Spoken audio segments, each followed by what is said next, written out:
اعوذ باللہ من الشیطان الرجیم بسم اللہ الرحمن الرحیم رب اشرح لی صدری ویسر لی امری واحلل عقدۃ من لسانی یفقہوا قولی رب زدنی علما۔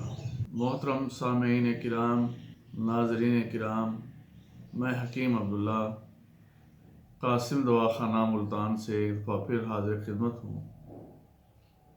آج کا ہمارا موضوع ناسور بھگندر اینل فسچولا ہے۔ یہ ایک بہت خبیث اور تکلیف دہ مرض ہے۔ جب یہ مریض کو ہوتا ہے تو مریض کو لوہے کے چنے چبوا دیتا ہے۔ مختصراً ہم سمجھتے ہیں کہ یہ فسچولا یا بھگندر کیا ہوتا ہے۔ دوستو، ہمارے اینس کے ارد گرد 1 سینٹی میٹر کے فاصلے پر ایک پھنسی بنتی ہے اور یہ پھنسی بار بار بنتی ہے اور پھٹ جاتی ہے۔ عمومی طور پر مریض جب غور سے دیکھتا ہے تو اسے محسوس ہوتا ہے کہ جیسے میرے مقعد کے ساتھ ایک پھنسی بنی ہوئی ہے۔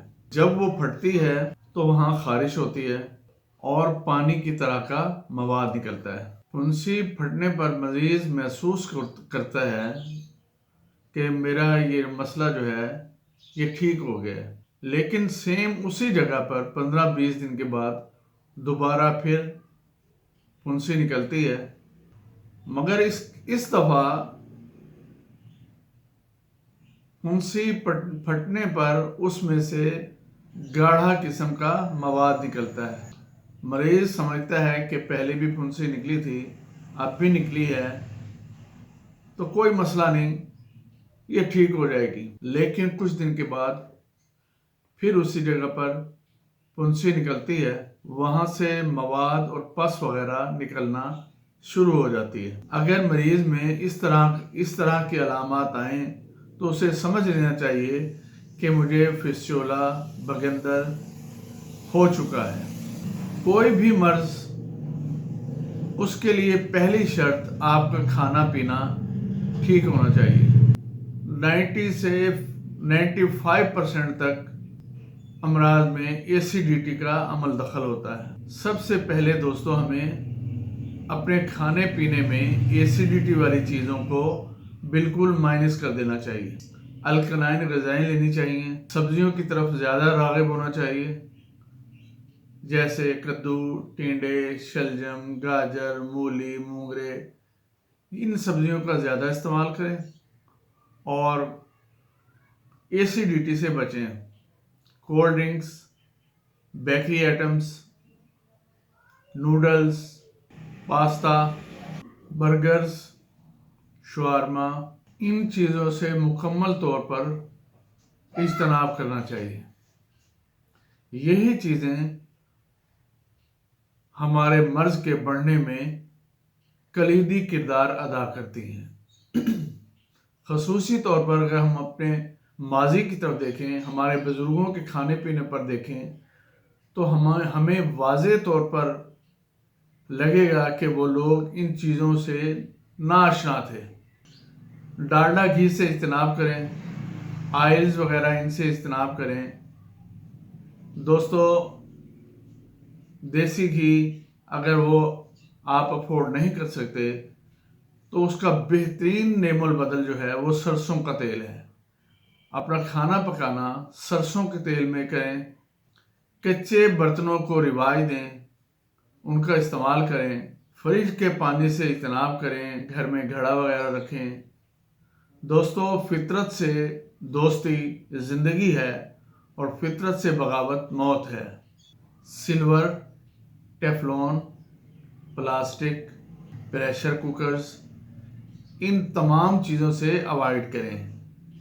دوستو، نیچر کی طرف آئیں، نیچر آپ کی مدد کرے گی اور نیچر آپ کو صحت مند بنانے میں اپنا کلیدی کردار ادا کرے گی۔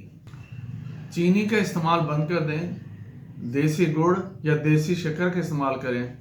پسا ہوا نمک جو بازار سے ملتا ہے اس کا استعمال نہ کریں، بلکہ ثابت نمک لیں، اس کو گھر میں پیسیں اور اس کا استعمال کریں۔ دوستو یہ چند گزارشات تھیں جو میں سمجھتا ہوں کہ ہمیں علاج کرنے سے پہلے اپنے مریضوں کو ان کے بارے میں ضرور آگاہی دیں اور نیچرل چیزوں کی طرف، نیچرل کھانے پینے کی طرف مریض کو لے جائیں۔ اس مرض کی بہترین دوائی سلیشیا 200 ہے۔ یہ مقد کے ناسور کی ایک بہت بہترین دوائی ہے۔ مقد میں کٹاؤ ہوتا ہے اور ڈنک لگنے جیسا درد ہوتا ہے۔ جو زخم ہوتا ہے اس میں پیپ ہوتی ہے۔ مقد کے سوراخ کو سکیڑنے والے پٹھوں میں تشنجی قسم کی کیفیت ہوتی ہے۔ پاخانہ بہت دشواری سے آتا ہے۔ پاخانہ تھوڑا سا آنے کے بعد دوبارہ واپس اوپر کی طرف پلٹ جاتا ہے۔ مریض کو سردی بہت لگتی ہے۔ مریض سردی سے ذکیل حس ہوتا ہے۔ اپنے سر کو خوب اچھی طرح سے لپیٹ کر رکھتا ہے۔ پاؤں میں بدبودار پسینہ آتا ہے۔ گرمی سے اس کی تکلیفات کم ہوتی ہیں۔ اس صورتحال میں سلیشیا 200 ہفتے میں 1 خوراک دیں۔ اگلی دوائی مائرس ٹیکا ہے۔ اس کو 30 طاقت میں استعمال کروائیں۔ بگندر ہو جانے کی صورت میں یہ ایک بہترین دوائی ہے جو سلیشیا کے بعد ایک بہت اچھا مرض کو ریلیف دیتی ہے۔ یہ دوا آہستہ آہستہ پیپ کو خشک کر دیتی ہے۔ اگلی دوائی ایسڈ نائٹریکم ہے۔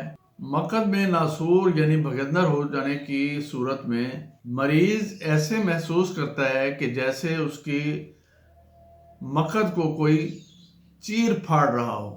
مریض قبض کا شکار ہوتا ہے۔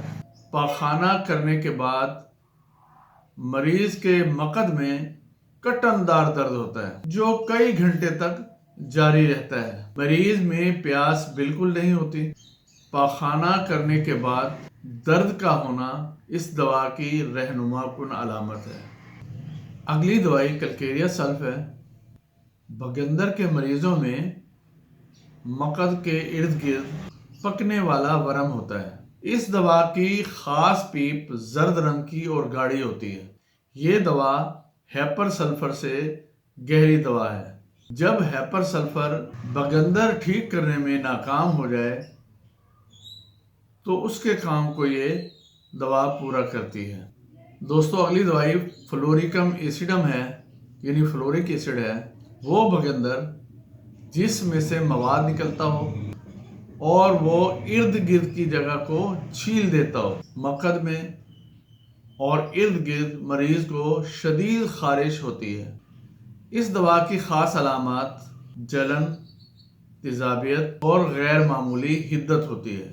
یہ 3 علامتیں اس کی رہنما کن ہیں۔ مریض گرم مزاج ہوتا ہے۔ ہر وقت شدید ٹھنڈے پانی سے نہانا چاہتا ہے۔ سلیشیا جب کسی حد تک کام کرنا چھوڑ دے تو اکثر یہ دوا اس کے ادھورے کام کو پورا کر دیتی ہے۔ مرض میں سردی سے کمی ہوتی ہے اور گرمی سے زیادتی ہوتی ہے۔ اگلی دوائی پیونیا ہے۔ مقد میں خارش ہوتی ہے اور کانٹا چبھنے جیسی تکلیف ہوتی ہے۔ مقد کے سوراخ پر سوجن ہوتی ہے۔ زخم نیل گوں یا ارغوانی قسم کے ہوتے ہیں۔ خون کے اوپر کھرنڈ ہوتا ہے۔ زخم سے بدبودار رطوبت نکلتی ہے۔ زخم سے بدبودار رطوبت رستی رہتی ہے۔ زخموں میں شدید گولی کی طرح لگنے والا درد ہوتا ہے۔ پخانہ کے دوران اور پخانہ کرنے کے بعد ناقابل برداشت درد ہوتا ہے۔ درد کی وجہ سے مریض ساری رات تڑپتا رہتا ہے۔ گرم کمرے میں دبانے سے، چھونے سے تکلیفات بڑھ جاتی ہیں۔ دوستو اس مرض کا علاج کرنے سے پہلے ہمیں ہمیشہ ٹیوبرکلینم 1M سے آغاز کرنا چاہیے۔ ٹیوبرکلینم 1M ہفتہ میں 1 خوراک مریض کو دیں، اور آغاز میں جب آپ ٹیوبرکلینم دیں تو 2 دن پہلے اور 2 دن بعد کوئی دوائی مریض کو استعمال نہیں کرانے، اور اس کے بعد 2 دن کے بعد مریض کو اگلی دوائیوں کا استعمال شروع کرائیں۔ اب خارجی طور پر 2 دوائیاں ملا کر اپنے پاس رکھیں۔ پہلی دوائی کیلنڈولا کیو اور دوسری دوائی مائرسٹیکا کیو۔ یہ 2 دوائیوں کو ملا کر رکھ لیں۔ حاجت سے فارغ ہونے کے بعد مریض اچھی طرح سے اپنی مقعد کو دھوئے، خشک کرے اور کاٹن کی مدد سے اس دوائی کو اچھی طرح زخم والی جگہ پر لگا لے۔